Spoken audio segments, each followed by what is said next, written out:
Assalomu alaykum. Amerika ovozining Washingtondagi studiyasidan bugun siz bilan men Odil Ro'zaliyev. Yaponiya 71 yil oldin Nagasaki shahriga atom bombasi tashlanganini xotirlamoqda. 9-avgust kuni minglab odamlar Tinchlik bog'ida to'planib, bomba tashlangan vaqt ertalab soat 11 dan 2 daqiqa o'tganida 1 daqiqalik sukutga cho'mdi. Qo'ng'iroqlar chalindi. Bu AQShning Yaponiyaga ikkinchi atom hujumi edi. Portlash paytida 70 ming, so'ng oylar va hatto yillar davomida nurlanishdan yana minglab odam o'lgan. Nagasakidan 3 kun oldin esa Hirosimaga ham yadro bombasi tashlangan edi. Nagasakidagi xotira marosimida hujumdan omon qolgan bir necha qariyalar, 50 dan ziyod mamlakat vakillari qatnashdi. Bosh vazir Shinzo Abening aytishicha, bu kun atom qurollarining dunyoga tahdidi haqida eslatmadir. Atom bombasi hujumiga uchragan dunyodagi yagona mamlakat rahbari sifatida yadro qurollarini tarqatmaslik tamoyiliga sodiqligimizni saqlash muhimligini targ'ib qilishda davom etaman, dedi Abe. Nagasaki hokimi Tomihisa Taue dunyo rahbarlarini yadro qurollaridan butunlay voz kechishga, Yaponiya hukumatini esa mamlakatda yadro qurollarini yaratish, saqlash va olib kirishni man qiluvchi qonun qabul qilishga chaqirdi. Iroqda kurd va hukumat qo'shinlari Musul shahri uchun Daesh bilan jang qilishga taraddud ko'rar ekan, shaharni tark etishi mumkin bo'lgan odamlar uchun qochqinlar lageri qurilmoqda. Rasmiylar shiddatli janglar boshlanishi bilan Musuldan 10 minglab odam qochishi mumkin deya taxmin qilmoqda. Lager cho'lda qurilyapti. Kurd rasmiylari va gumanitar tashkilotlar chodirlar o'rnatmoqda. Ularga 50 kun muhlat berilgan, biroq qurilish ishlari ertaroq tugashi mumkin. AQShda Respublikachilar partiyasidan prezidentlikka nomzod Donald Trump iqtisodiy dasturini e'lon qildi. U soliqlarni kamaytirishni, hukumatning xususiy biznes ishiga aralashuvini kamaytirishni, o'rta sinf daromadini oshirishni va'da qilmoqda. Detroit iqtisodiy klubida so'zga chiqqan Trump asosiy raqibi demokrat Hillary Clintonni o'tmishning nomzodi deb atadi. Tadbirkor nazarida Clinton soliqlar va bizneslarga cheklovlarni oshirish, energetika bobida taraqqiyotni nazorat qilish tarafdori. All Hillary Clinton has to offer is Hillary prezident bo'lsa hozirgi siyosat davom etadi, ya'ni soliqlar va qoidalar ko'payadi, qog'ozbozlik kuchayadi, ishlab chiqarish cheklanadi.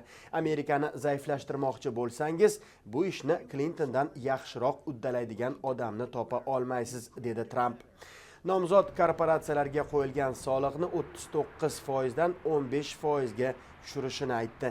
Yirik tadbirkorlar uning bu taklifini olqishlar bilan kutib oldi. Respublikachi nomzod oddiy soliq to'lovchilar uchun soliq tizimini yengillashtirishga va'da berdi. Aksariyat amerikaliklar uchun soliq stavkasi 0 ga teng bo'ladi, dedi u. Florida shtatida saylovchilari bilan uchrashgan Clinton raqibining dasturini tanqid qildi. Uning soliq rejasi yirik korporatsiyalarga, o'ziga o'xshagan boylarga imtiyoz berishni ko'zda tutadi, dedi u. Clinton o'z iqtisodiy dasturini 11-avgust kuni ayni shu joyda Detroit iqtisodiy klubida e'lon qilishi kutilmoqda. Sobiq davlat kotibi prezidentlikka saylansa, mamlakat yo'llari va aeroportlari ta'mirlanishini, infratuzilmani rivojlantirishga qaratilgan yangi loyihalarga pul ajratilishini aytdi. Bularning barchasini moliyalash uchun Clinton badavlat amerikaliklarga yangi soliqlar solmoqchi. So'nggi ommaviy so'rov natijalariga ko'ra, Trump Clintondan 8-10% ortda qolmoqda. Bu o'rtada ayrim respublikachilar Trumpdan yuz o'giryapti. Senator Susan Collins Washington Post gazetasida unga ovoz bermasligini, Trump respublikachilar qadriyatlaridan uzoqlashganini yozdi. Turli respublikachi prezidentlar ma'muriyatlarida milliy xavfsizlik va tashqi siyosat bilan shug'ullangan 50 nafar sobiq rasmiy ochiq xat yozib, Trumpni prezidentlik uchun noqobil deb topdi. AQShning Delta aviakompaniyasi kompyuter tizimidagi nosozliklar sabab yuzlab reyslar qoldirilmoqda yoki kech amalga oshirilyapti.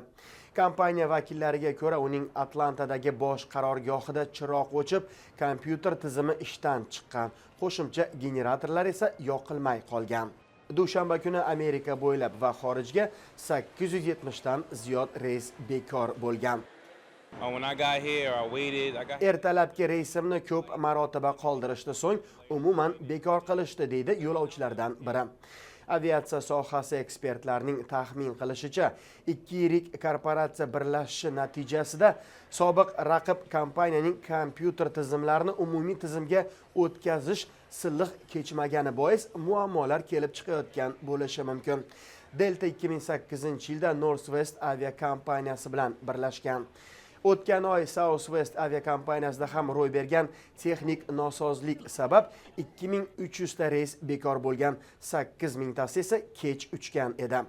Southwest 2010-yilda AirTran aviakompaniyasi bilan birlashgan. Amerika ovozi bugun sizlar uchun tayyorlagan xabarlar to'plami mana shulardan iborat edi. Men Odil Ro'zaliyev. Xayr, salomat bo'ling.